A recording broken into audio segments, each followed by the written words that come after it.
Come closer. Let me tell you a story. This story I'm about to share is of Adamu. He was a boy that had no father. He had no title. He had no land. But he was chosen above princes and raised in the markets, all because of his hands. This tale, it's not carved in books. It's not written in books. It lives in the dust of the fields, in the blisters of honest men, and in the quiet steps of those who rise before the cock crows. Listen to this story and you will learn that goats make walk in herds, but it is the one that climbs the hill that sees the sunrise. In the village of Gidan word spread that the emir of the region was sending representative to pick one young man from each village, someone to train as a field supervisor for a large irrigation farm being built by the government. The representative would arrive in 30 days. Fathers dusted off their sons. The chiefs, they looked at their own children. Boys who had never lifted a hoe were suddenly gifted new sandals. But Adamu, the orphan boy who slept beside the goats and worked on the village elders' land for food, was not on anyone's list. No father to speak for him, no name to carry, only calluses and silence. While others whispered and polished their resumes in secret, Adamu continued to work. Before sunrise, he fetched water for old Malam Bako. He cleared weeds from cassava rows. He helped tie bundles of millet until his palms bled. He didn't know there was a selection coming. He didn't even know how many days had passed. He only knew that the goats needed feeding and the maize needed thinning.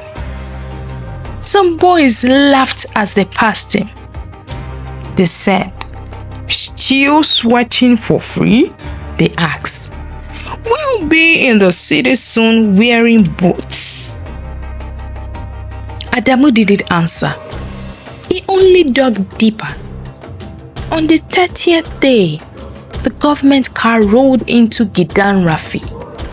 A tall man in a white kaftan stepped out, followed by the village chief and elders.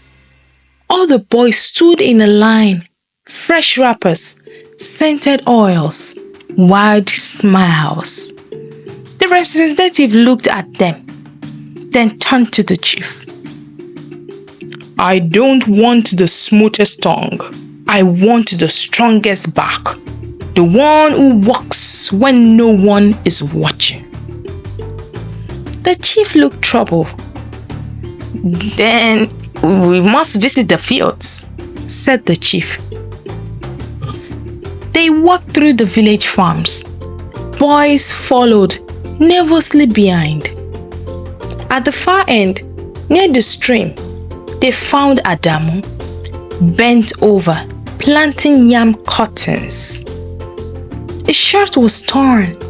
His feet, they were cracked. But his hands moved with purpose. The representative watched silently.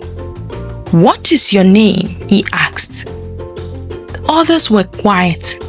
A woman stepped forward. "That is Adamu. He has no family, but he works like 3 men. The man nodded. "Call him." The representative didn't ask Adamu questions. He simply handed him a hoe. "Clear that row, straight and deep." Adamu didn't speak. He dug. Then he handed him a calabash. "Fetch water from the stream. Fill the drum." Adamu didn't complain. He ran. He was told to lift a sack of rice. He did that as well. After an hour, the man turned to the chief and said, "Others brought fine clothes and stories. This one brought sweat and truth." Adamu left that evening in the government car, barefoot and unsure. The boys who had mocked him turned their faces. The chief stood at the gates, eyes lowered. Old Malambako wept quietly and said, "The boy who walked with empty pockets is the one carrying our name." Years passed. Adamu returned to Gidan Rafi, not as a laborer, but as a manager. He wore boots now. He oversaw farms from 5 villages. He built a well, a school, a grain store. People now sent their sons to learn from him. When asked how he was chosen, Adamu said, "I was not chosen.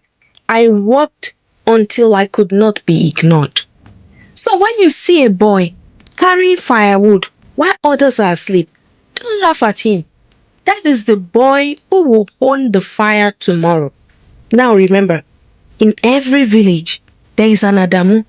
If you are lucky, that Adamu is you. Hard work, it's not loud at all, but it is seen. What you build with your hands, no man can take. Titles may open doors, but it is character and effort that keeps you inside.